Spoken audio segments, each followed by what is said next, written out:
Hello, fellow patriots. How's it going? Hope everybody's feeling very excited about the protest this weekend. I know I certainly am. If there's anybody out there that has any questions, wants to ask me anything, about what to expect, just, fire away. Throw it down in the comment section, and I'll be happy to answer any questions. So yeah, I just want to start off by saying thank you to everybody. This is an amazing opportunity for me to get involved, to bring people together, and just show the world, show Canada in particular, that there's a lot of us out there. It's not just this small pocket, this shadow kind of community, this extreme far right angry bunch of people. This is an opportunity to show everybody that we have a big environment to work with. We have a huge community to work with. There's tons of people out there that are jumping on board. And we really got to show them all out there that we're connected, we're aligned with each other, and we're not afraid to show that. Okay, that's the biggest part about this whole movement, is showing people that we're not afraid to get out there and let our political views be known. So, I mean, I don't care who you are. If you're on the right, you've received some sort of backlash just for expressing your views. You're in a social situation, maybe you're at work, you're on social media, you voice your opinion about maybe M103 or the Islamification of Canada, maybe even just voice that you're a Trump supporter, and people would literally come at you for that. You'll be criticized, you'll be harassed or whatever. So it doesn't matter where you fit in on the political spectrum. If you're on the right side of things, you've gone through some sort of crap for it. And I, for one, am just really tired of it. I've seen it happen for so long, and I can't just sit in the corner. I can't just sit in the shadow and hope that somebody else will do something about it, okay? Every one of us has the opportunity to make this movement grow. Every one of us has the opportunity to plug themselves into some sort of group or political community that wants to support conservative, patriotic ideology. And that's exactly what this is. That's exactly what we're coming together to do on May 6th at City Hall here in Toronto. We want to show everybody that we're in this together. Okay, I've spoke to a lot of people, a lot of key people in this movement, and we're all on the same page. We're tired of bickering about any sort of any sort of disagreements. We're tired of any sort of egos or personal agendas. We just want to get everybody together and say we have an issue at hand that is more pressing than all of these micro problems. M103 is a big deal. I don't know if you guys, well, I assume at this point everybody knows what's going on with M103, but if you don't know, look it up, okay? It's actually kind of hard to find the information online. The media doesn't really talk about it. You kind of have to do a little bit of digging. I'm going to be honest with you, but it's there, right? You just do the research and you'll find it. But essentially, it gives special protection to Islam. Right? We're all for wanting to give communities protection against hate crimes, right? We have those laws in place already. It's not like we're sitting there saying that, oh no, we want hate speech to be allowed. We want to attack specific groups. Nobody on the right wants to do that, okay? We're not gonna gather downtown in City Hall, let the police know what we're doing, and then proceed to attack minorities, right? That's not what anybody wants to do here. We don't like the fact that we can't criticize Islam. We can criticize anything we want. I can criticize Christianity if I want. I can criticize democracy, capitalism. I can criticize Canada. I'm totally protected by the Constitution. I'm protected by everything that the Western world holds dear, right? It's absolutely ridiculous that we're at this point, but essentially, M103 gives special protection towards Islam because it inserts the word Islamophobia into the motion. Islamophobia is a very, very gray term that it's hard to properly define, okay? If I'm afraid of Islam, is that really a problem? Is that something that I should be oppressed and not be able to voice my opinion about? If I'm afraid of Christianity or afraid of communism, should I not be allowed to voice my opinion on that?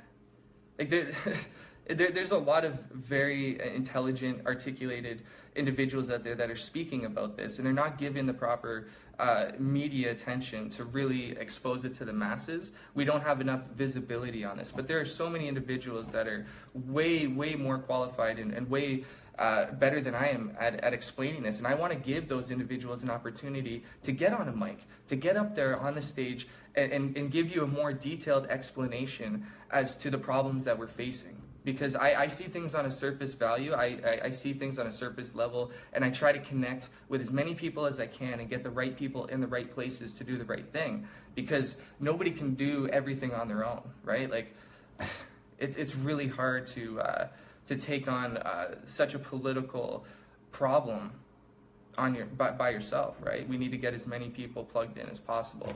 So yeah, with M103, they're trying to silence us. They're trying to stop any sort of opposition to Islam, and that's what the motion is all about. If you can't criticize the problem, if you can't identify the problem, how do you solve it? How do you go about tackling any of the dangers that we're actually facing from Islam? Okay, so that's kind of the agenda, right? The whole plan of the Islamic agenda, the political agenda, is to first make it impossible for nations to criticize it. If they aren't allowed to speak out about the problem, they can't implement proper tactics to solve it, right? So in England,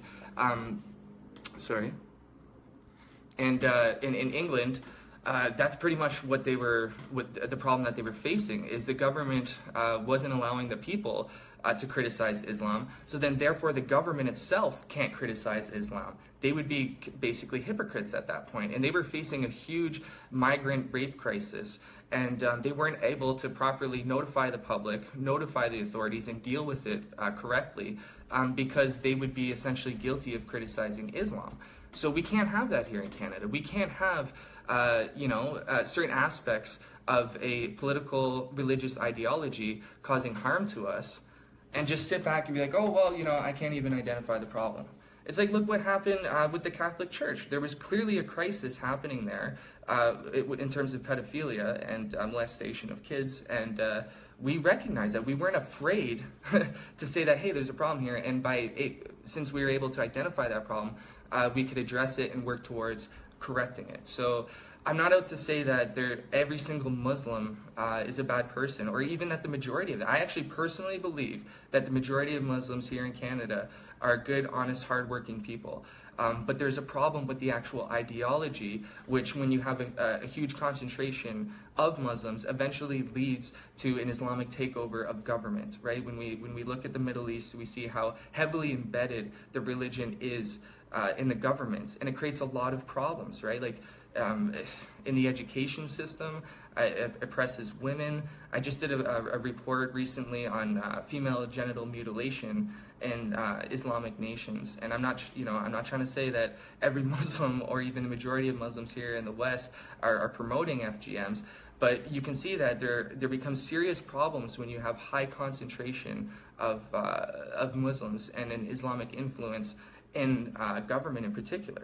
So it's just something that we have to be wary about. We have to be able to talk about that. And that's what this is all about. That's the prime reason why we're getting together to rally, to protest. And that bleeds into so many other aspects, right? There's people that come out to these protests where it's not necessarily M103 that's their main concern. They might be more concerned with getting rid of Trudeau and his freaking retarded liberal government. Sorry for that use of words, but yeah, there's a lot of people who are just really fed up with Justin Trudeau, and that's why they come out to these rallies. And you're totally welcome to come out to these things. It doesn't have to be just a focus on M103. It can just be promoting free speech. Hell, it could even just be wanting to get together with a bunch of like-minded individuals that think on the same level, that can provide like a support network for you. Because as I was saying earlier, I don't care who you are, where you're from. If you fit onto the right side of the political spectrum, you've received some sort of backlash just for voicing your opinion. So wouldn't it be nice to come out with 200, 300 people that are all there same kind of mentality, same passion and patriotic feelings towards their country, and feel that awesome surge of enthusiasm and emotion, because that's what I got from it. When I first started coming out to these rallies, I didn't feel hate. That wasn't the, anger and aggression was not the primary emotion that was going through me. It was joy, it was optimism, it was this amazing feeling of being connected with other individuals that are trying to do the same thing. And through this whole journey, I've gotten to know a lot of amazing people that I consider to be like close friends. They're not just partners. They're not just political alliances. These are friends of mine. These are people that I've talked to about personal issues, things that don't necessarily have to do with politics. There individuals from the Jewish Defense League I've had amazing conversations with. I've talked to families about things they've gone through. One story in particular, a younger fellow at school, he's received, different, basically just straight up, he's been the victim of racism, okay? Just for being Jewish and in a community that, I'm just gonna say it. There is still a lot of hate towards Jewish people in Canada, and I don't like to say that because I want to believe that Canada is the most awesome, open, accepting country. But I've looked into the stats, and the Jewish community receives about 30% of the hate crime here in Canada. That's horrible, right? We're going on about protecting the Islamic community so much, and we should want to protect communities from hate crime. But if we're going to be real about the situation, Jewish people need more protection than any of the minorities, so to say, here in Canada. That's my personal opinion. When you look at the facts, when you be objective. So sorry to go off on that tangent, but I spoke with an individual who is the victim of racism at school. It gets picked on simply just because he's Jewish.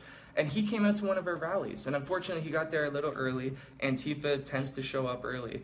And then he was called a Nazi scum at the rally.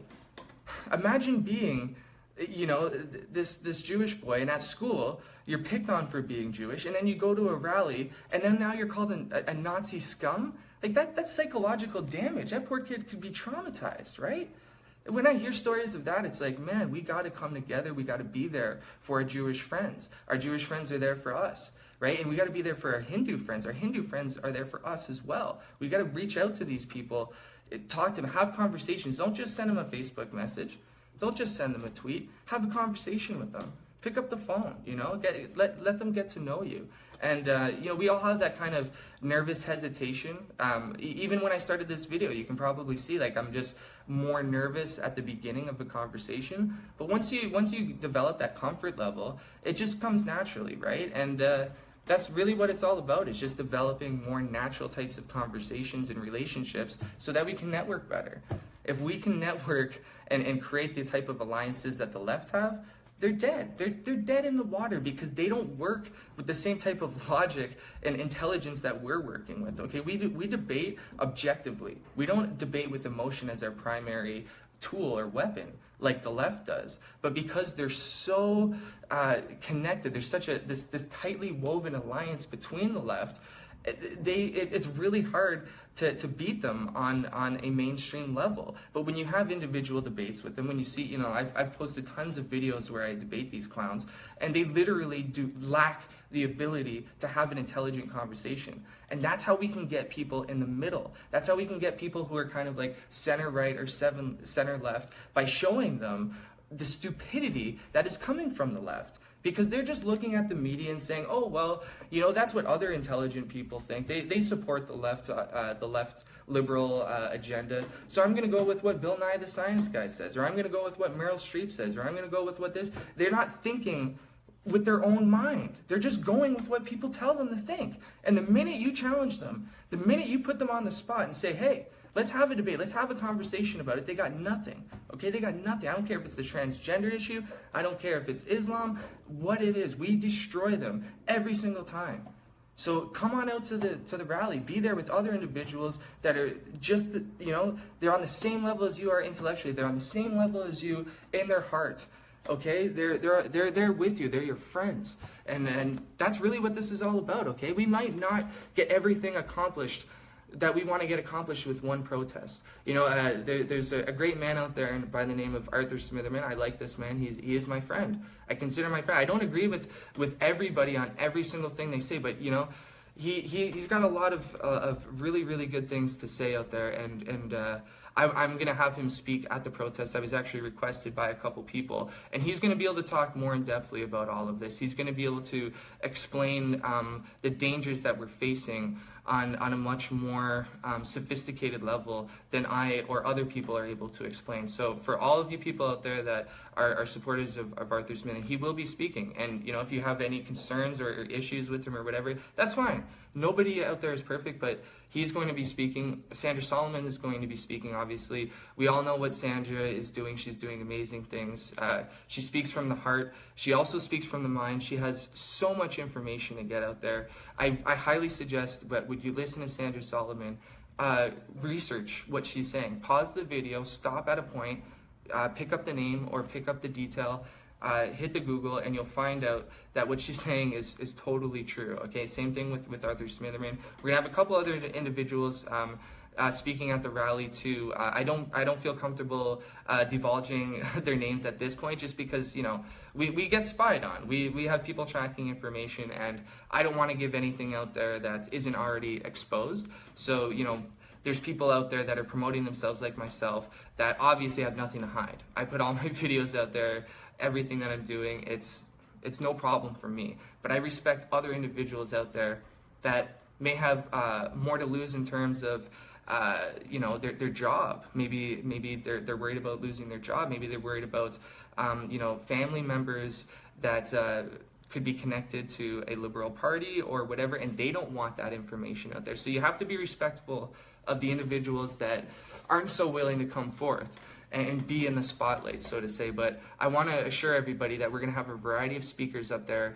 It's not going to just be random speeches. Not to put any of the other protests that have happened before down. Like in Canada, we've had amazing protests throughout the country.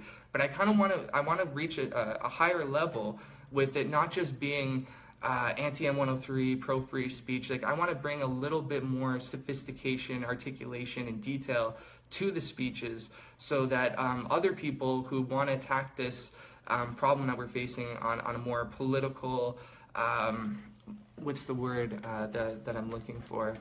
Again, Arthur Smitherman will be able to explain this much better than myself, but I feel that there's multiple levels that we can attack this on, and the protest level itself is not the only solution. Eventually, we have to back a candidate or a political party that's going to be able to push this movement forward. But I believe personally right now, the most important thing that we can do is build our numbers, build our networks, show the world, show Canada, show Toronto, whatever community it is, that there are a lot of us out there that we're pushing forward, that there's something for other people to connect to.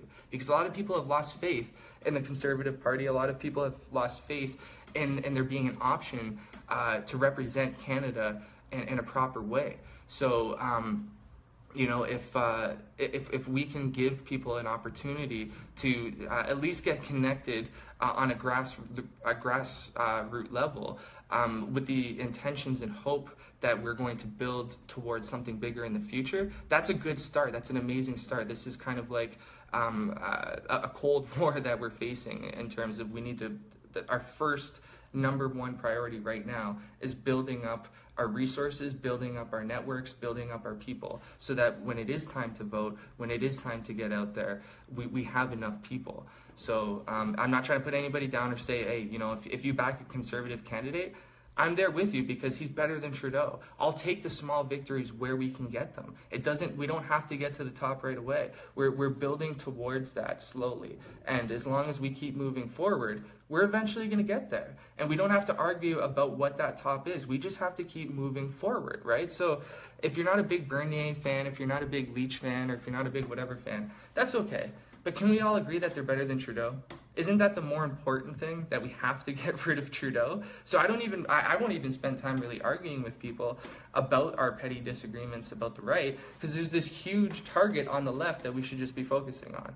That's the main issue, focusing on the left, and anything with the right, we're just building communities, building support, showing love, waving our flags, having conversations, being there for each other, and that's what it's really all about. Hold on just 1 second, guys. My mouth's a little dry. I just need a quick drink. I'll be right back.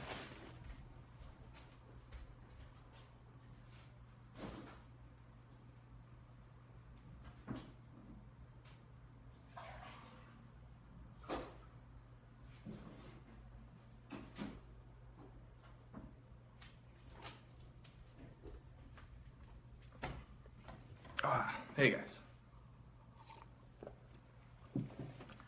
So yeah, one thing I gotta get clear to everybody right now, and I want you to fully take this in. We're gonna have amazing security there. Fully take that in. We're gonna have tight security, organized with a plan, so that you don't have to fear. So you don't have to be afraid to enter a protest just to voice your opinion, just to be there for support. Like, how ridiculous is it that not only society and the mainstream tries to silence us, but when you actually show up to a protest, you have to fight your way in through Antifa. You have to worry about your physical safety. Like, it's ridiculous at this point. So we can't rely on the police to do everything, and it's not to put them down. It's just to simply say, hey, they can't be everywhere at once. A lot of the times things are going on chaotically, and they don't even really have the time to address the situation and get to everybody fast. They don't have the manpower, the resources to escort everybody to and from the protest. I learned that the first one when I was there, and towards the end, I didn't even realize that pretty much everybody had left, and it was just me and a couple other people. And I asked the police officer, I'm like, what do I do right now? Like, it's just me and a couple other guys. Like, how do I get home? And he's like, well, we can't bring everybody home. What do you want us to do? And I was like, yeah, you know what? He's right. At first I was a little upset, and I felt they weren't doing their job well enough. But when you put it like that, it makes you think, right? So that makes us have to take extra steps to ensure that we have our own personal security. Not just a bunch of random dudes showing up trying to be tough. No, we have an organized security force. These men are professionals. These men take their job very, very seriously. They're not out there to want to start fights. They're not out there to want to punch anybody. They're not out there to want to cause problems. They're out there to protect our women. They're out there to protect our elderly. They're out there to protect even guys like me, because, hey, I get swarmed by a couple of Antifa. I'm going down too. I'm not going to pretend I'm Superman and I can take out a group of guys. No. So, you know what? It's unfortunate that it's gotten to this situation. But, hey, we got to take this into our own hands, and we got to take certain initiatives that, unfortunately, it's gotten to this point and we're doing it. So I'm telling you all that we're going to have a significant security force in place with a strategy in mind, okay? And I can't give you all the details because that leaves us vulnerable, right? I got to be smart about everything. So I don't release anything that could leave us vulnerable, but I need to make sure that you guys feel safe. That's my number one priority. When I took this task on as being, kind of like a protest leader, security was my number one issue. I'm telling you guys that right from my heart. Like, it hurts to think that our people are getting injured. It hurts to think that our women are going out there and fighting this battle for us, and we can't protect them. I'm not saying it's only women going out there and fighting. I'm saying there's a lot of women out there fighting. They've been a huge part of this movement. If you don't understand that, you gotta talk to people. You gotta realize that groups like Pegida, groups like the suffragists, they've been there right from the beginning. Okay, right from the beginning. If it wasn't for these women, we might not be here right now. So all you men out there, all you alphas, show up to the protest. If not for M103. If not to get rid of Justin Trudeau, do it for your women. Do it for the people out there that are fighting, okay? I can't think of a better reason why. Wait, you think these women and these elderly people are out there to try to hurt minorities, or there's some sort of Nazis? No, they're out there to voice their political opinion and show support for a movement. So, I mean, come on out and protect them, if anything. Doesn't it hurt you in your heart to see these masked thugs intimidating our people? That pisses a lot of people off. So, I mean, for all you Antifa people out there, I hope you're listening, because you're not scaring people like me. You're not scaring men out there physically. You're scaring our women, you're scaring our elderly, and it's preventing them from coming out. And you know what? They're a huge part of our conservative movement. They're a huge part of it, and we got to be there for them. We will be there for them. So you freaking Nazi bastards on the left, you Antifa, like, what you're doing is wrong. You got to realize what you're doing is wrong. You're nothing but a bunch of pawns to somebody else's game. They're just sending you out to these protests to fight for them. What, you think the people that organize you and send you out to the protests, do they risk going to jail? Do they risk getting their asses kicked? No. They're just sending you out into the battlefield. The same thing, you know, you hate war and you hate all this injustice and all this crap. That's exactly what they're doing to you. Okay? You're disposable to them. You go to jail or you get hurt, guess what? They're picking up another guy and they're firing him right in your spot. Suiting him up with that ridiculous black mask and whatever weapons you guys carry, whatever else you do. You're just a disposable piece of crap. And you know what? To be honest, you just make us look better. That's what you're really doing. You're making the right look better all across. I look at the social media. I see the Twitter. I see the Facebook. There's no support for Antifa. As far as the mainstream, the average person, you ask them on the street, they think you guys are a freaking joke. Okay? That's the real truth. If any of you Antifa out there listening, you are perceived as a joke to the average person, okay? But that's enough fun on Antifa. It really is. It's ridiculous. Right now, we're not even able to fight the government or able to address the Islamic issue properly. We're too busy having to deal with Antifa, right? So at least they're smart in that sense. And we have to be smart in that sense too, right? We have to be smarter than them. That's what the security is all about. That's what the organization's about. That's what these videos are all about. The media is not going to present our side of the story in a proper way, so we have to present it ourselves. And that's one thing that I'm actually really encouraged about right now, is to see so many other people out there like me making films, making these little videos and getting information out there. It's huge. We have to do that, and I'm starting to realize that there's a lot of people that are just tuned right out of the mainstream media. They don't watch CBC. They're not watching CDTV. They're not watching Global. They're watching the alternative news media, Rebel Media. You guys are amazing. Rebel Media is awesome. And again, I don't care if you don't agree with everything they do or you think they could be better in this way. They are revealing the truth. They're doing amazing things. Kevin Johnson is doing amazing things. I personally don't agree with everything he does. I'll probably say that almost about everybody, because I'm a pretty critical person and I'm critical of myself. And if I can look at my own videos and my own strategies and criticize myself, I'm going to do that with other people too. So I have no problem with somebody sitting there saying, you know, oh, well, you better watch out for that person or that, because hey, I'm along there with you. But we got to support each other, and Rebel Media, Kevin Johnson, other individuals out there that are exposing the truth, working for us, watch them. Don't watch the mainstream liberal media. Just stop watching them. You know, they're losing ratings left, right, and center. If we plug in our own people more, our own ratings are going to go up. Get more. We need a Canadian Tommy Lahren, or you know, a Ben Shapiro or a Milo or something like that. You know, maybe I become one of those guys. Who knows? You guys keep watching and supporting me. Maybe that happens. But yeah, we need more people like that, and just really get connected with your own. Stop trying to fight the left. Stop. You know, posting things on social media if you only have liberal friends and battling them. Add conservative friends. Add me. Add other people that are in this with you, so that you can have a more positive social media experience.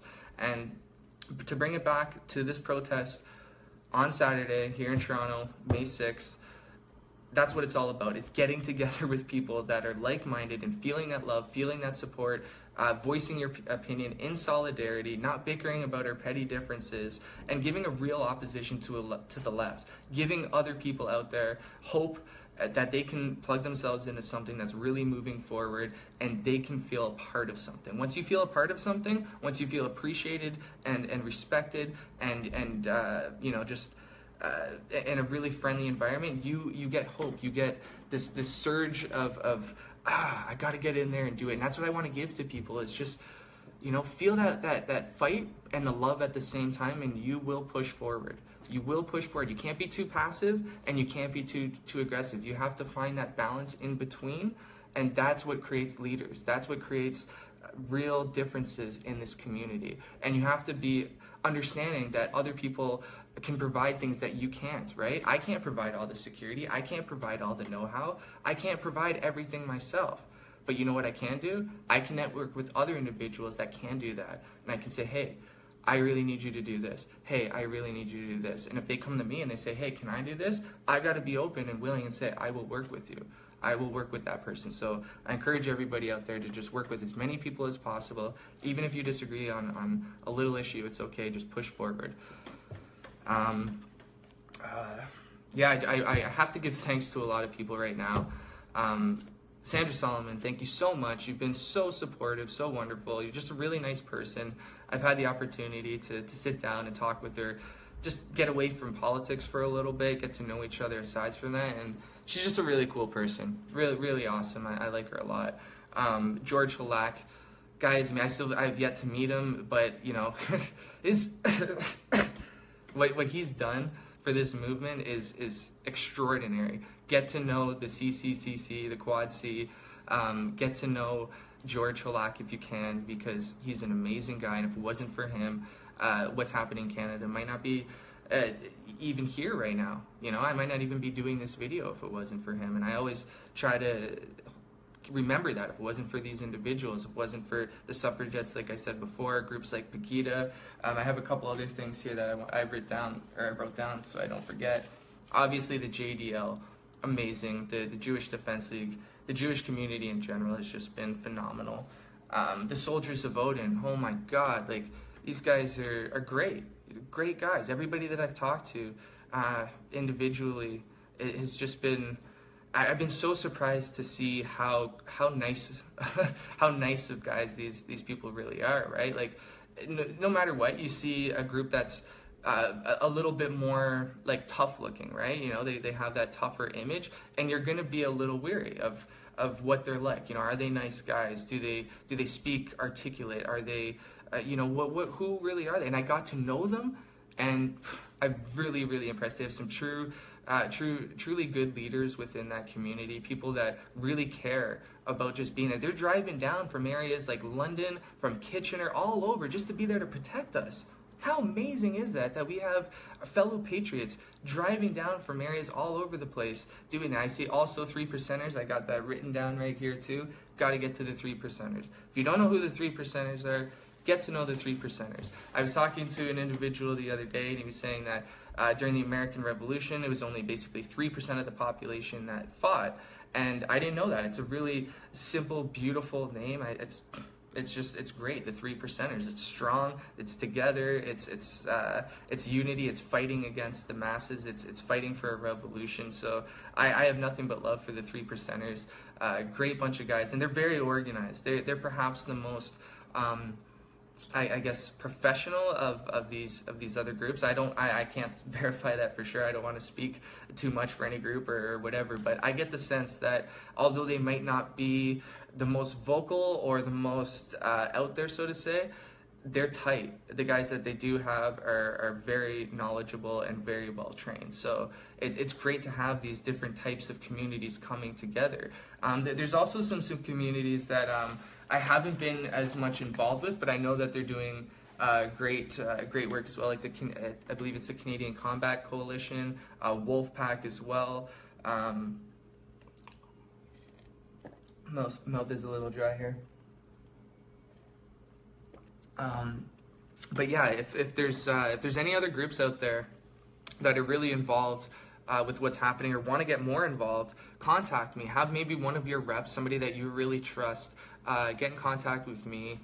You know, they can even do a bit of vetting with I don't mind. I'm very transparent. I'll answer any questions, and you just let me know what information you don't want revealed to other people. I'll keep that to myself. I'll do that. You just have to let me know, hey, this is what I want you to know. This is what I don't want you to know. This is what you can tell other people. This is what you can't tell other people, right? It's no problem. Just let me know.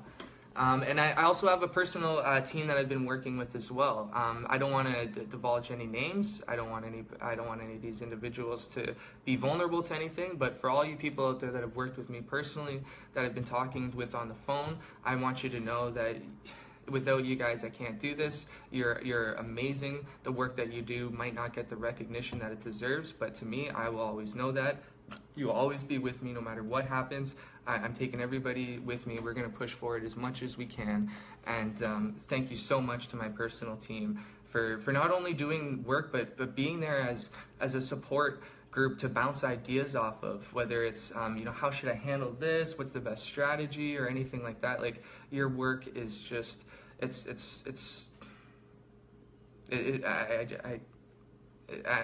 feel really blessed to be a part of this all, to be honest with you. Like, I have a lot of good friends in my life, but they're not there with me on my political journey, and I'm sure a lot of you out there can relate to that. And it's nice to not only have partners, but like true friends that you can count on that will be there. So that's what this is all about, is love. There is also a woman who one of my friends actually was contacted by a woman through Twitter, offering a tremendous, generous gift to us of $400 for Canadian flags. Okay, we're gonna have a shitload of we're gonna have a ton of Canadian flags there for people to wave around. And it's all because of this woman who doesn't even know me. She's never met me before. I haven't even talked to her on Facebook. She just heard about what was happening through my friend who's involved in my personal team. And I just want to say thank you so much to that individual. I feel safe saying it. Katerina, you are just an amazing woman. I read your email, and your encouragement for this movement. To see an older woman so appreciative of seeing younger people finally getting involved in this conservative movement. It was an amazing connection to see that. It's cool to see these awesome relationships forming, whether it's different ethnic backgrounds, different ages, different genders, whatever. It's truly amazing to have these diverse relationships within the conservative movement. We need to form more things like that. So thank you so much, Katerina. It's going to be so awesome to have all these Canadian flags, just a sea of red at the protest for anybody that doesn't have something. Oh, I see national anthem there. Don't worry, national anthem is going to be loud, plugged in. I'm going to get into some of the details about that in a bit. But yeah, we're going to have a sea of red there. Thank you so much, Katerina, for your wonderful contribution, as well as your beautiful email that you sent to me. I tried to download it onto another phone so that I could read it. It was a long email. I didn't have time to write it out, so it's on the phone here that I'm recording with. But it was a beautiful letter, and it's gestures like that truly make you realize how powerful this movement is and how many people out there are willing to connect with it. You just have to give them the opportunity. You just have to start these protests, petitions, videos, things. Just give people an opportunity to connect themselves to it, and they will. They're out there. We're the silent majority. You got to remember that, guys. Donald Trump did something truly fantastic for America, and we're waiting for our Donald Trump. We're waiting for that guy that we can all grab a hold of and say, we got you, bro. Push forward and get us there. We don't have him yet, but we're going to get him there. And when he gets there, he's going to have this huge army of people waiting to support him. And how did Donald Trump do that?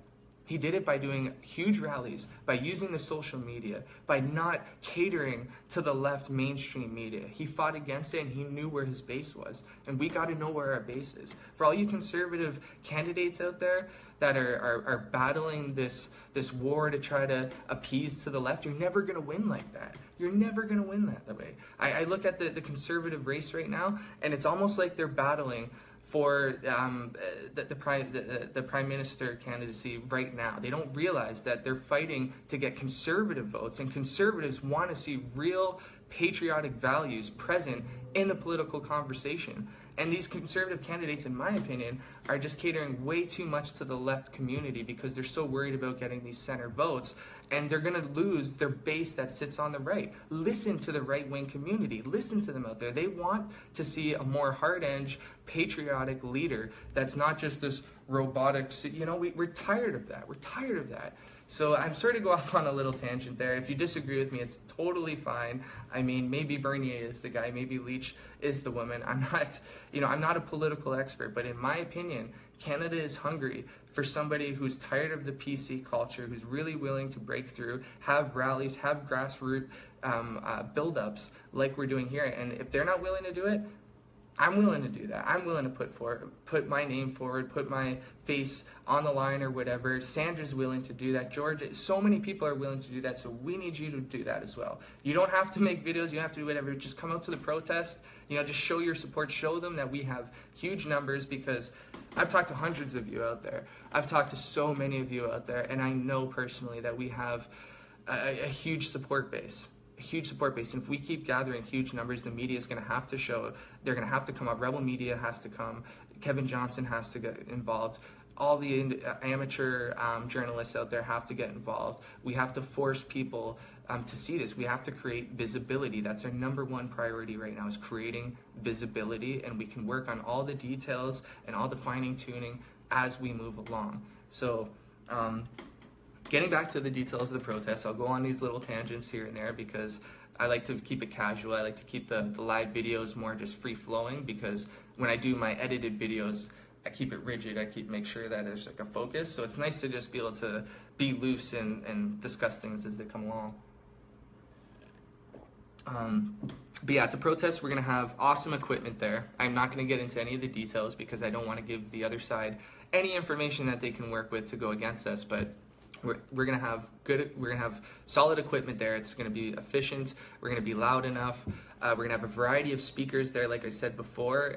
It's gonna be a very cohesive, organized type of protest, where we want to deliver a variety of messages to an audience that are there for a variety of reasons, right? Like people, like I said, it's more of a Trudeau focus. Some people, it's more of just preserving free speech. Other people, it's dead against M103. And we want to be able to cater to a variety of ideologies and concerns, right? Because this is a very wide issue that we're facing.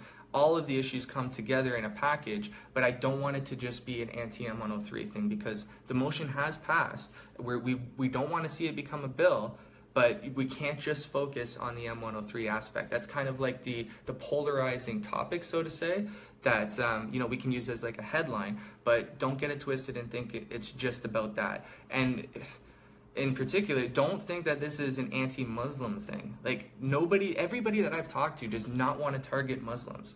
Every single person that I've talked to has no interest in going after people and attacking them or harassing them, or, you know, that's just not what we're about. We're about protecting our culture. We're about protecting our government, our ideologies against an Islamic takeover, a political takeover, which is going to lead to a type of culture and society that resembles nations in the Middle East. We don't want to be living in a country that is like Pakistan. We don't want to be living in a country that's like Saudi Arabia. That's not a racist comment. That's not racist one bit, because I have no problem with somebody coming from the Middle East who doesn't have that type of ideology and even being a prime minister or a leader for our country. I'm being dead honest. I would so much rather have an Arabic secularist who follows Western values as a prime minister than a white communist or a white Muslim convert. It has nothing to do with race and everything to do with culture and political ideologies. That's what we are uniting for. We're uniting against a foreign political ideology which really threatens the bedrock of our political foundation. That's just, there's no other way to put it, right? Christian Judeo values were there from the beginning. European political ideologies were there from the beginning, and that's what's made the West great. That's why people come from the other world, or from other regions of the world to our countries, is because they're amazing. That's all I have to say. And when I say our countries, I'm not saying white people's countries. If you're brown, black, Asian, Jewish, I don't care what you are. If you love this country and you embrace true Western ideologies, true democratic process and all of that kind of stuff, you are my brother, you are my friend, and I don't care what race you're from, right? There are a lot of white people that we're battling against right now, and we have so many people that aren't white within our community, right? Like, to be dead honest with you, in terms of trying to get speakers and other people to join the movement, it's harder to get white people to come out. And there's so many Hindus, there's so many Jewish people, there's so many people from the Arabic world that want to speak out, that are willing to speak out. And in terms of bringing diversity to the to a speaking front, to in terms of like delivering speeches, and that's harder to get white people out. We're trying to diversify more with bringing more white people, because they're really afraid. They're afraid of being called racist. They're afraid of all the backlash that's going to come their way. So I love it. I absolutely am so happy that we have other ethnic communities stepping up and really showing that they're not afraid. And we need to step up as well too, right? We can't just let other communities fight the battle for us. We have to be there too, right? So I want everybody out there to know that whether you're Hindu, whether you're Jewish, whether you're Christian, if you're white, black, Asian, put all that aside. Put all that right aside and put Canada first. Put Canada first. And that solves everything. That solves all of our problems. If we can put Canada first, everything else dissipates. And that's what this protest is all about, is putting Canada first, putting true Canadian values at the forefront, not being afraid to voice our opinion, creating a community for us all to get involved with. And it's going to be an amazing protest, okay? Get there at 11:30. That's the start time. 11:30, get to the protest. The end time is not 100% clear, because things develop, things happen. We can't time everything to a perfect T. So I generally, the protest lasts for 2 hours, but we have had protests that have lasted as short as 1 hour and 15 minutes, and sometimes they've gone for 3 hours. So generally speaking, expect a 2-hour protest. That's the best general end time that I would say is around 1:30. That's probably when we'll wrap it up, but I can't guarantee that. But what I can guarantee is get there at 11:30. We'll be set up. There will be a protest circle for you to join. We're going to have people there to make sure that, you know, we're there, present. Okay, it's not like you're just going to walk into a random area and not know what's going on, right? We don't want to have that happening. We don't want you to show up and not know where to go. So because there are counter protests, we can't guarantee a specific spot at City Hall. Okay, so again, because the counter protesters are very unpredictable, we can't guarantee a specific pinpointed spot. But we will have a spot there that is extremely visible. You have no problem knowing where we are once you get there, because it's going to be set up nicely for you. Okay, we don't want to have some crazy situation where it's just random people all over the place. Okay, but for everybody who's going to be at the protest, get there at 11:30. That's the start time. You'll see where it's happening. Listen for the Canadian anthem. Listen for O Canada. Listen for the sound of the glorious Patriot music. So, yeah, I'm going to take a look at all the comments afterwards, look at any of the questions. It's hard on the spot. I just see the comments like flying through as I'm doing it, so it's hard to on the spot do it. But I will look at the comments afterwards. I'll do my best to respond publicly, any information that can be divulged publicly, and I can get back to you personally on any detailed information, because we can't divulge everything publicly. But you know, I have no problem answering what I can where I can. Just trying to think if there's anything that I'm missing here. So right now I'm just going to actually look at the comments, and before I go into June 3rd and Ottawa, I'm just going to take a look at the comments here and see if there's anything that I missed. Are the police notified? Absolutely. Police are always notified. All the protests that we go to, the police are notified beforehand, and they arrive usually before we do. There has been some times where we've arrived before and then the police get there, but this time we're doing our best to make sure that the police are there present beforehand. So yes, the police do get notified before the protest. Yeah, I'm just gonna hang out and chill. Oh, right on, Fernand.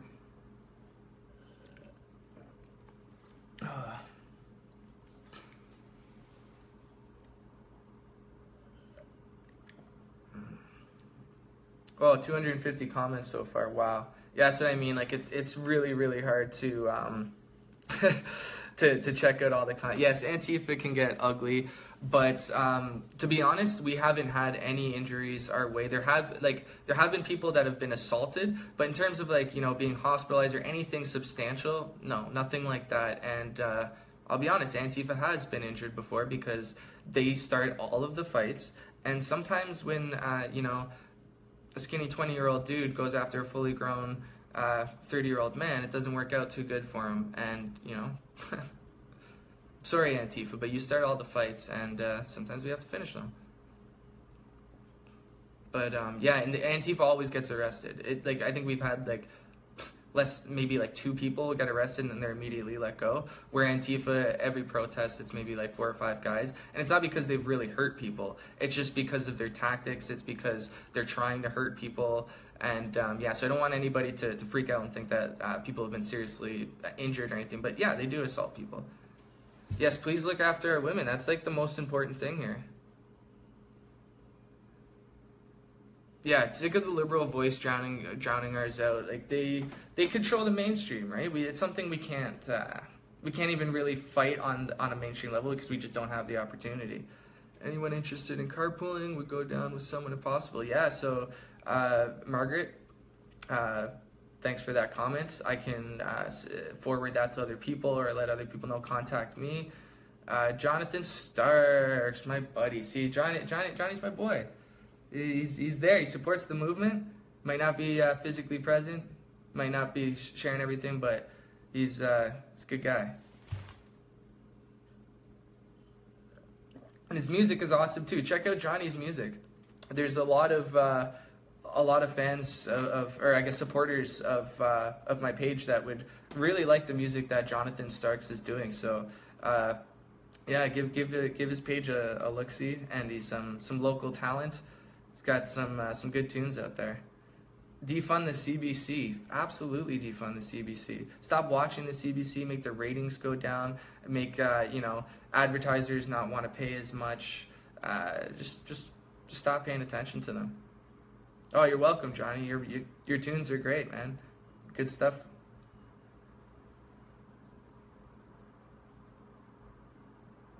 Oh, Braden, yeah. So you find that the majority of the youth today are conservative. That's something that I've been hearing a lot of, actually, is, you know, surprisingly, the majority of the youth are conservative. I'm not 100% sure if that's true or not, but because the youth tend to be more rebellious, and now conservative ideology represents that, you know, that the rebel move, because liberalism is trying to squash free speech. It's trying to say this kumbaya, everybody get along, don't worry about the issues we actually face, and just put on a happy face.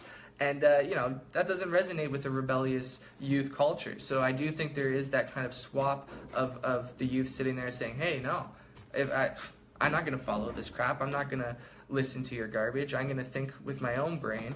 I'm going to think with my own mind, follow my own heart. And that is the conservative way these days.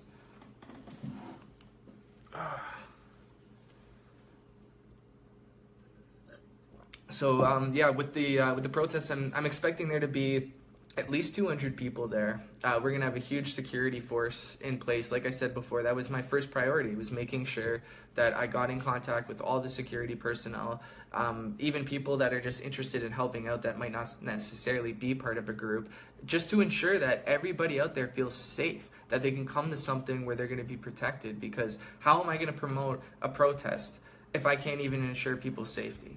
How am I going to work on all these details and fine-tunings if I can't even make sure that people can arrive there and leave in one piece, so to say, right? And I'm not trying to blow up the Antifa thing and make it seem like they've really hurt people or caused anything. It's just fear tactics. Who wants to show up and have people in your face, Nazis come, and all their garbage? Like, it's just...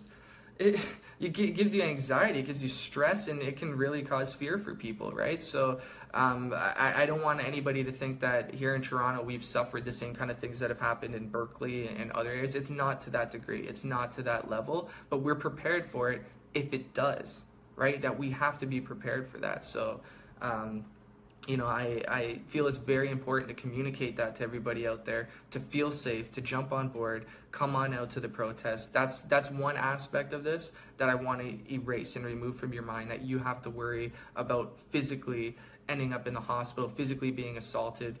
We deal with enough stress being conservative as it is. We don't need that garbage. The left is ruled and controlled by emotion. You notice when you argue with a liberal, tell you their feelings. Yes, okay, so yeah, the last couple comments there. Sorry, I should read them out loud. Sorry, guys. Ronny, have you noticed when you argue with a liberal, they'll tell you their feelings, but when you argue a conservative, they argue with logic? I definitely noticed that. I think everybody out there can realize that. Is we start the conversation off just being objective, just saying, okay, this is the facts, this is you know, what we're dealing with. And then a liberal will always bring it to, well, that's going to make people feel this way, or don't you see how that's going to cause other people or give other people an excuse to think this way? And so rather than being objective about, say, the aspects of Islam, they'll only sit there and say, oh, well, that's going to cause bigotry. Oh, well, that's going to cause this community to feel that way. And conservatives' primary objective when having a debate or a discussion is to deal with the facts and the tangible, quantifiable, logical information, and then we can kind of scope around the emotional side of things, right? Where the liberals, it's the complete opposite way. Their first primary focal point is the emotional component of the conversation, and then maybe they'll listen to your logical arguments. But if you can't break through that emotional shell first, you're never even going to get there. And most of the time we don't, because they just keep regurgitating these same statements. And if you make sense, they'll be like, oh yeah, sure, that's exactly what a bigot would say. And then, you know, or just some stupid retort that you'll see in my videos, like it takes a certain type of stupid to say something like that. Well, that's not a logical argument. That's just you being emotional and giving me some sort of garbage response.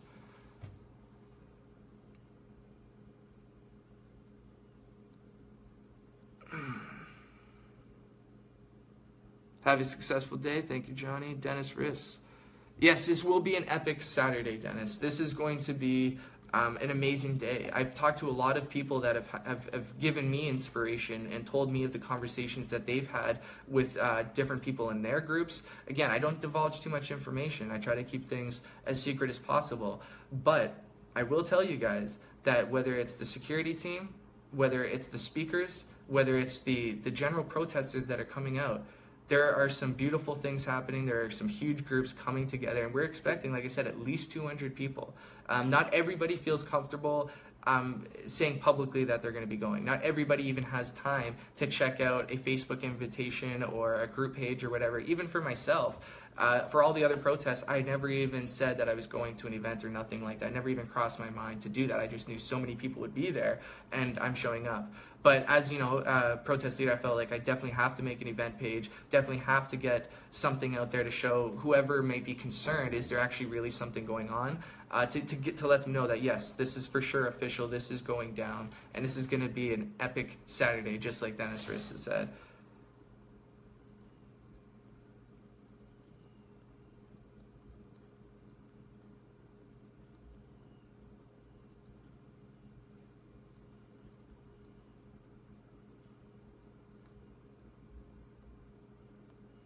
Yes, George Halak, 100% Canadian. That's what it's all about. Like, I have a Scottish background, I have an English background, I have a Dutch background, I have a little bit of Native. I have a lot of things in me, but I mostly associate with my Scottish background, right? Like that's my name, Cameron. That's where my dad came from. That's kind of what I've learned the most about.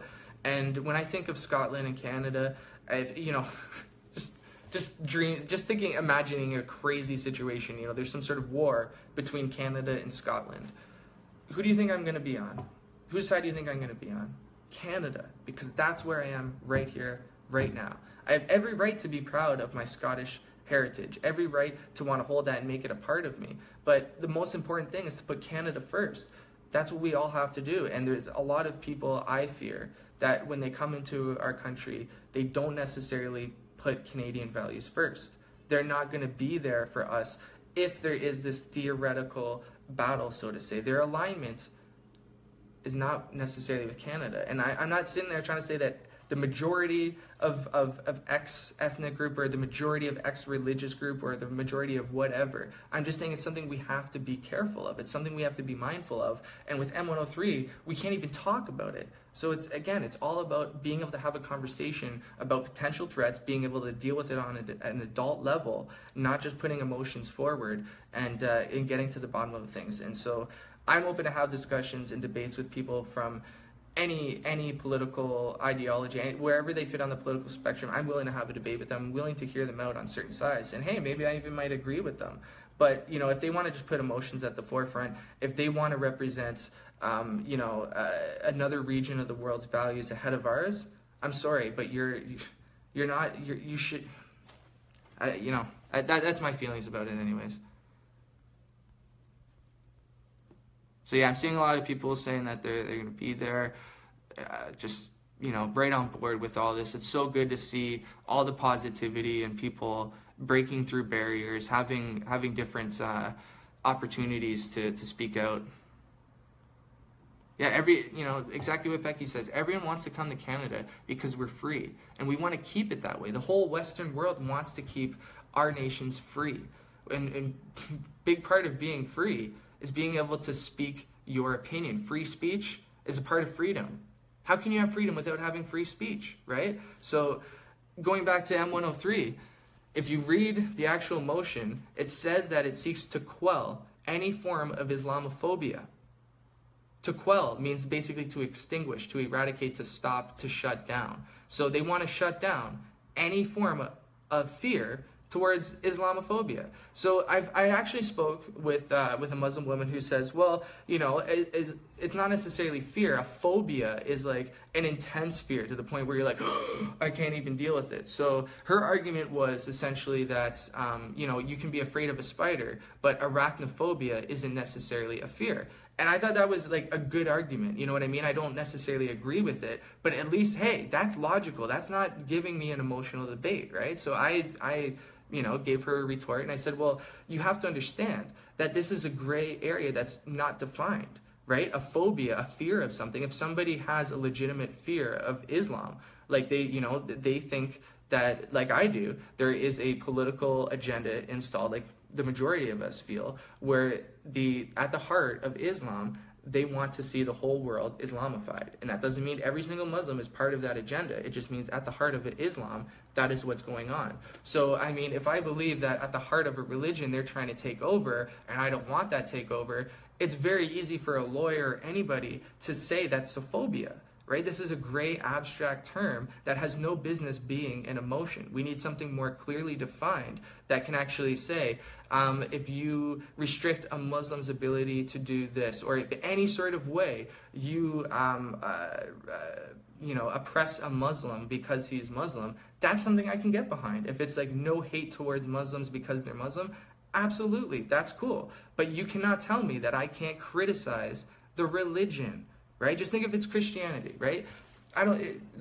Hollywood, TV shows, everywhere. We bash Christianity left, right, and center, and nobody ever sits there and thinks that we want to go out and kill all the Christians. Nobody ever makes that leap of logical thinking, right? And everybody has the right to be afraid of a religion from being too heavily embedded in the government. We've done a really good job at getting religion out of our schools, out of our government. Why are we going to let another religion that's not even a part of our foundation seep its way into the government, seep its way into the culture when we've been working hard to get our own out? So like that's kind of the swing that we're seeing here, is we're seeing our own traditions and our own values being swung and pushed out of the way, and then we're seeing this new foreign kind of entity being pushed in. And I'm not saying foreign people, I'm saying a foreign ideology. Islam is not embedded into the cultural, historic fabric of Canada. It's not there, and it's not anywhere in the West, okay?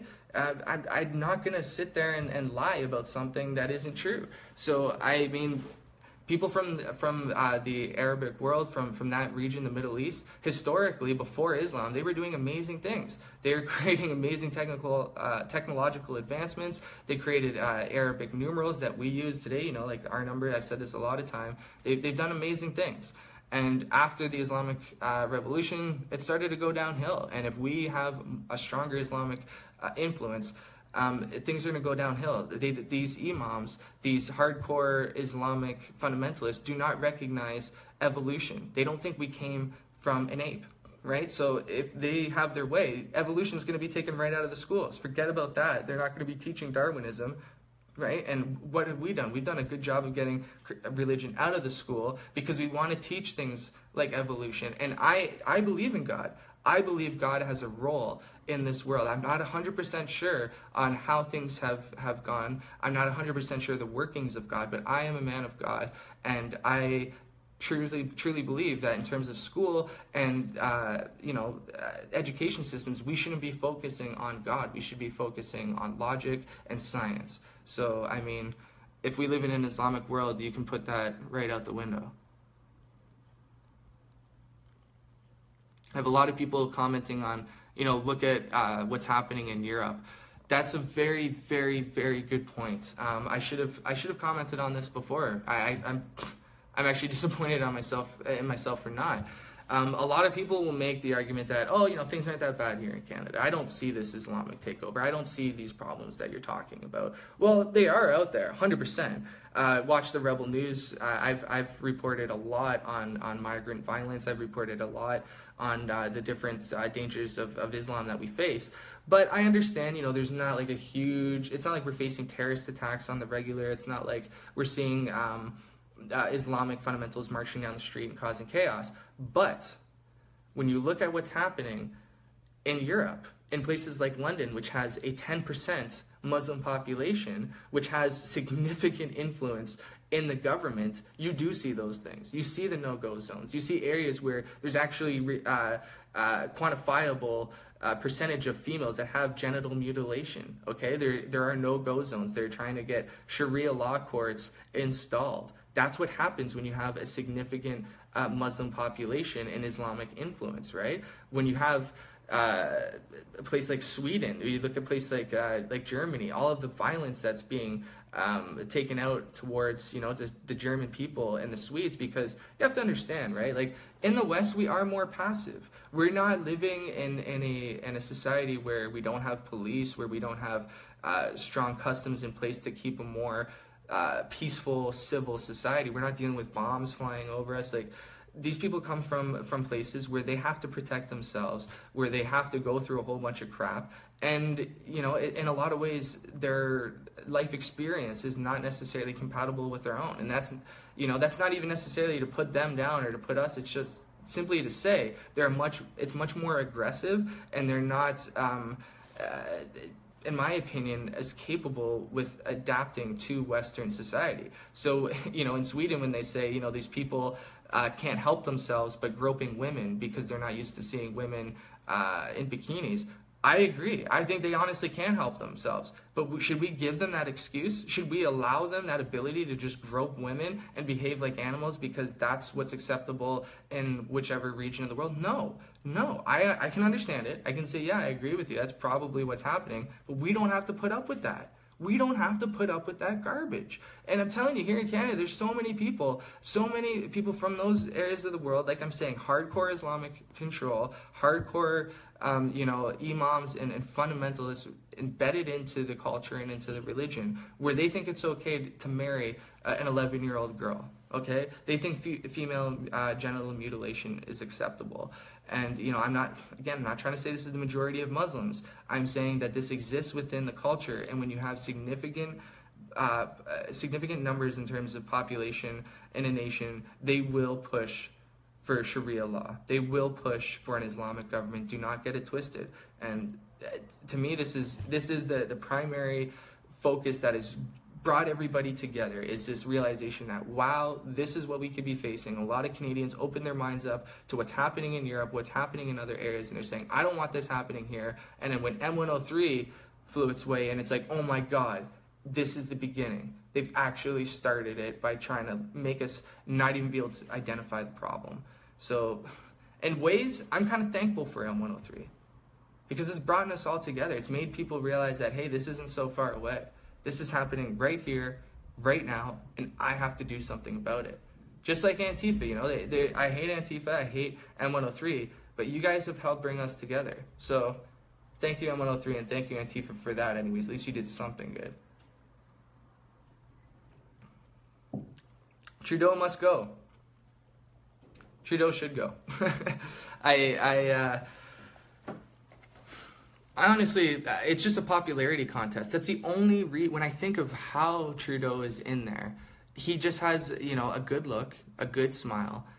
He loses every debate he's ever had. He stumbles his words. He doesn't deliver good speeches. Like, what about what he actually does has captivated voters? Nothing. He just made a bunch of promises about cheaper education, helping the environment.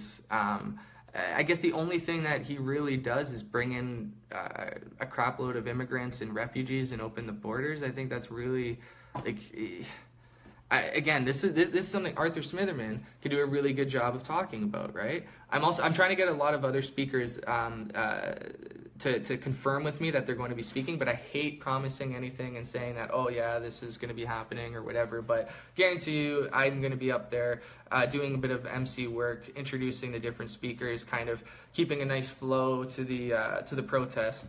And, you know, Sandra Solomon, obviously, she's going to be kicking things off. She does an amazing job at delivering speeches at a protest. She's very lively. And again, you know, if people don't agree with everything I do, don't agree with everything with Arthur, don't agree with everything with Sandra, that's fine. None of us are perfect. But understand that we are fighting hard. We are all in the same battle. And just push with us, okay? Just be there with us and take in the information, take in the passion that's going to be delivered at this protest.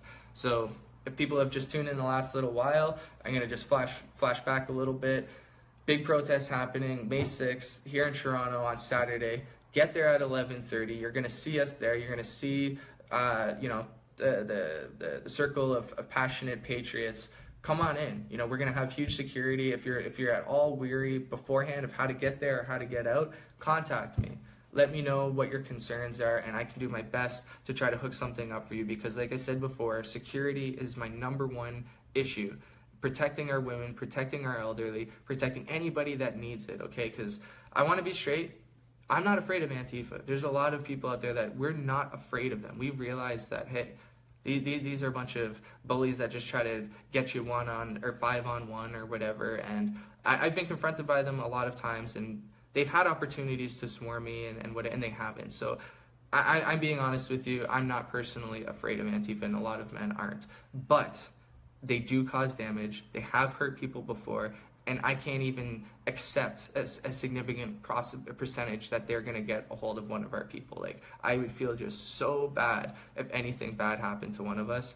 So that's been my #1 priority. And then second from that is ensuring that we have a lot of people there, in particular a variety of speakers that are going to be able to deliver awesome speeches. Even if we can't be heard 100%, we will be audible. I'm ensuring that we will be audible. I don't care what Antifa does. We will be heard. And you'll have an opportunity to meet these individuals afterwards. We have a couple of surprises in terms of just, you know, little things that we're going to be handing out there. I don't want to give all the information out. Keep some surprises for you guys. But yeah, it's going to be a really good protest, and it's an amazing opportunity to meet other people. If I didn't go to these protests, I'm telling you, I wouldn't be here right now. I wouldn't be doing what I'm doing because I wouldn't know who to talk to, right? You have to get out there and meet people and develop relationships, and then you can get more in the movement. We just keep building this thing up.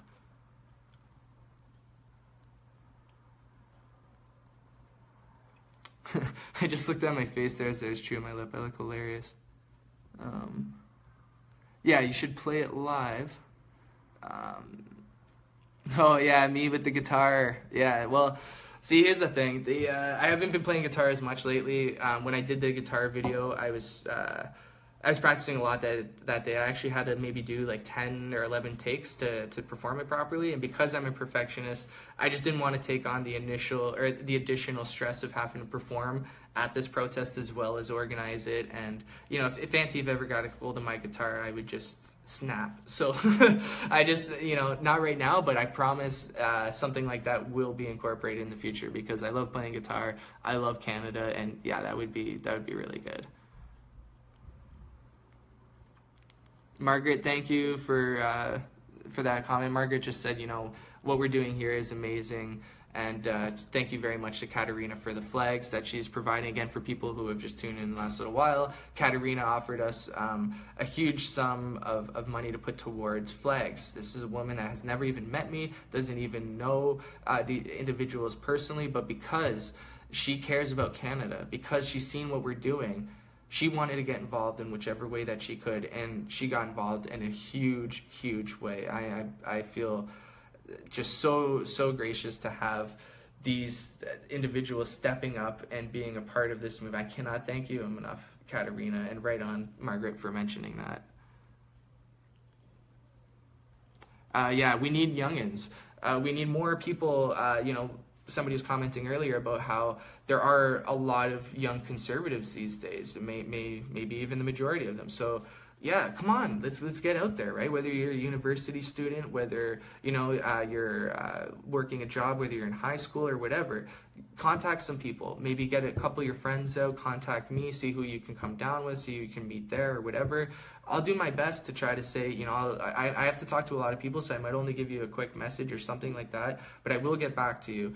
And when at the protest, when you're there, if you come up to me, just say, hey, this is who I am, this is what we talked about, how's it going? Just give me a little reminder of who you are, and I'll be, oh, you know, right on, man, thanks a lot, you know, what can I do for you, this and that. I love connecting people with other people and doing whatever I can to kind of elevate people in different ways in the movement, because that's what people have done for me. People have helped elevate me in this movement, lend me a hand, say, you know, come on out to this meeting. Like I said before, the JDL, the amazing group of people over there. Like, it's not just, the first thing I got from them, that is, this is not just a Jewish thing. This is not just for the Jewish community. This is something where they're really doing their best to extend to a patriotic audience, to other people out there on the right that are fighting for the same thing, and they'll be there for you, and we got to be there for them. That's the way that I look at it. I feel really connected to that community. I feel honored that they've opened their arms to people like me, and it's unbelievable how fast things are picking up and how easy it is for other people to get involved. You just have to meet the right people. You have to get out there and know, because things are getting serious now, and we can't just say based off of a conversation on Facebook that, oh, we're going to give you all the details, because we have infiltrators, we do have people on the other side trying to get information. So you have to get to know us. We have to get to know you, and that's how you get pushed into it. That's what I've done. I wasn't afraid to get my voice out there. I wasn't afraid to meet people, and, you know, just follow that same template. Come on out to the protest, talk to people.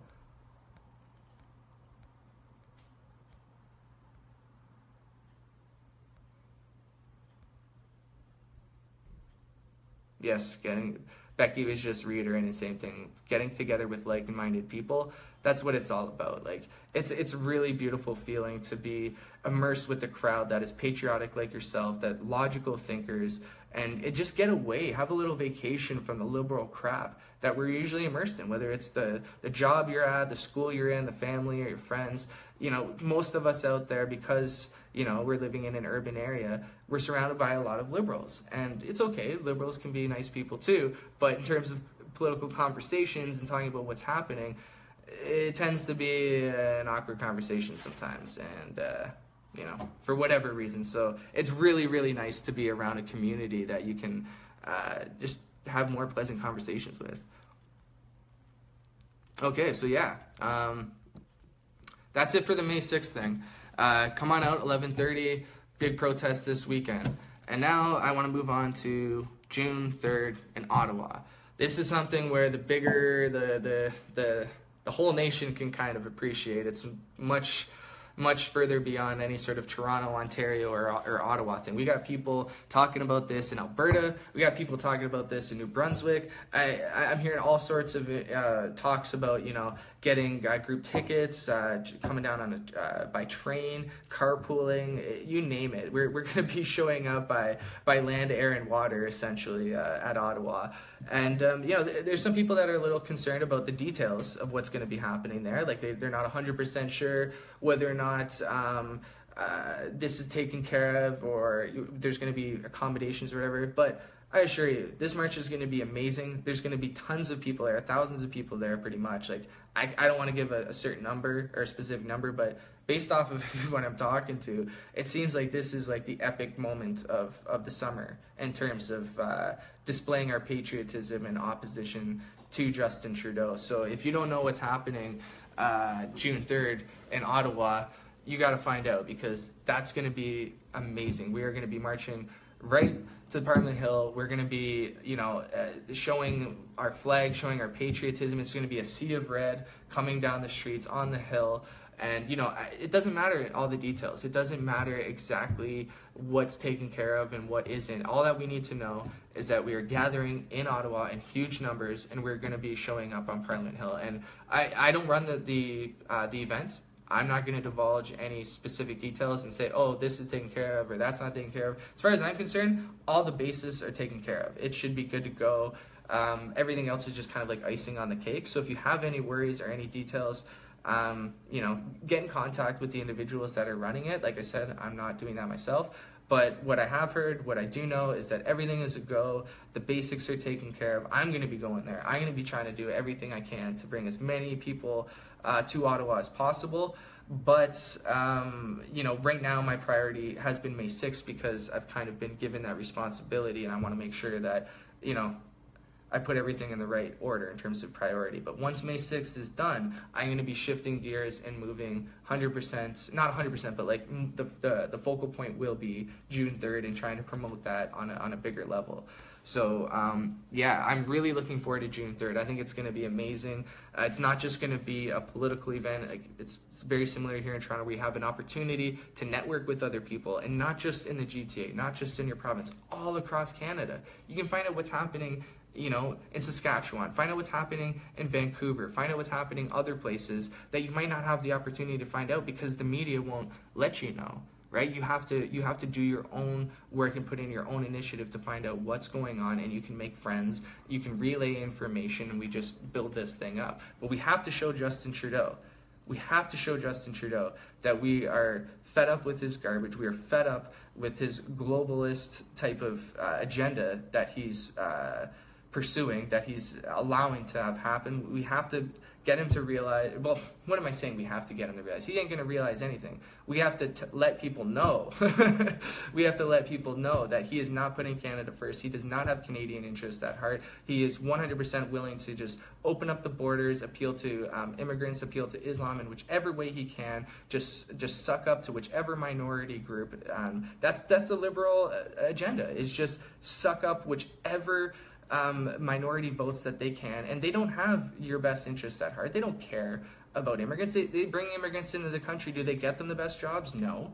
Do they have students' best interest at heart when they bring in the cream of the crop from Asia, and now our own students have to battle against the international elites of the world? Like, it's very hard to get ahead in certain subjects in school when you're dealing with an elite international force, essentially, that's coming in and trying to take advantage of our schools. And I believe in moderate immigration. I believe in having our country enriched by immigrants throughout the world. But I think we have to be putting Canada first. We have to put Canadian values ahead of everything else, and look at the situation in a much more adult level and not so much a feelings-based level. If you support having less immigration, that doesn't mean you're racist one bit.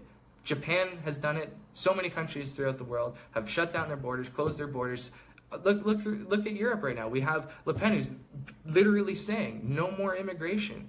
We cannot handle that. And she's not doing that just from she's not doing that from an emotional standpoint. She's doing that from a logical standpoint. It's not in her country's best interest from an economic level or a cultural level or even just straight down to a criminal level, right? So we can't be afraid to voice our opinions or any of that kind of stuff. We have to get to June 3rd in Ottawa to show the rest of Canada that we're fed up with Justin Trudeau. We're fed up with this liberal nonsense. There's a lot of other people that are going to do videos on this topic, get into the details, give you more information on what's happening with Justin Trudeau. But I'm telling you, right down from Iqra Khalid, the Liberal MP that put into place this garbage M103 motion, right up to Justin Trudeau, they are being infiltrated by an Islamic agenda. They are being infiltrated by a communist agenda. And when you look at the information, when you open your eyes to what's happening, it's as clear as day. And come out to June 3rd, you're going to find out more on that. You're going to hear speakers, you're going to hear people, you're going to meet people that can blow your mind with what's happening. And come on out to May 6th as well, because like I said, we're going to have speakers there that are going to be able to provide you with information that, you know, when you make that contact with somebody, on a face-to-face level, it resonates with you. We can all watch YouTube videos, but there's a reason why people like, you know, Ben Shapiro or Milo or Tommy Lahren or whatever, they'll go out and they'll have lectures. They'll talk to people face-to-face. Just, it's in the same way where we want to go see a live performance. There's something about that intimate connection that you have when you're live there and interactive. And with politics, it's no different. If you want to build a campaign, if you want to build a protest movement or anything, you have to get out there. So June 3rd in Ottawa, we need to make that a national statement. It's not just an Ontario statement, it's not just an Ottawa statement. This is a collective national revolt against the liberal agenda.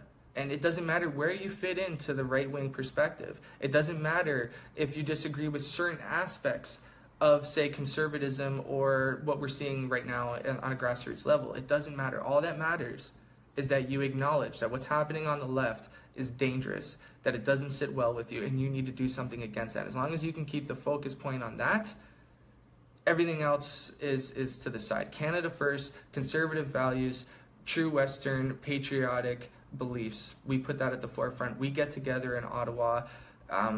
We show Canada, we show the world that we have a huge voice and a huge following. Just scrolling down here.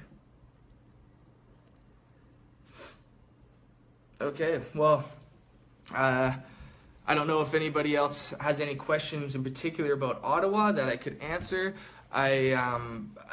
You know, there's people coming from all over the world, so it's all over Canada, so it's really hard to sit there and give you information on what to do that's going to reach out to a large audience. But again, contact me personally, send me a message and say, who can I get a hold of that can explain this to me, or who can I get a hold of that might be interested in carpooling or whatever. And there's a really good chance that I might be able to help you out with that. I can't promise, I can't guarantee, but I will do my best. So yeah, thank you everybody for watching this. Spread the event around. If you haven't you know, confirm on the event page. Show other people that you know, there's going to be a ton of people there. And yeah, I'm really pumped about this. I'm really looking forward to this. I'm honored to be in this position, and I want to do my best to make sure that this protest not only goes smoothly, but that it delivers an impactful message and is an opportunity for other patriots to get together and feel that surge of positivity. So thank you everybody for watching this. Thank you to everybody who's helped me and helped push this movement forward. I'm really looking forward to seeing everybody out there. And yes, we got to do this, guys. Get pumped, get excited, feel the joy. Get out there on May 6th. Get out there on June 3rd. Let's do this, guys. Have a good one.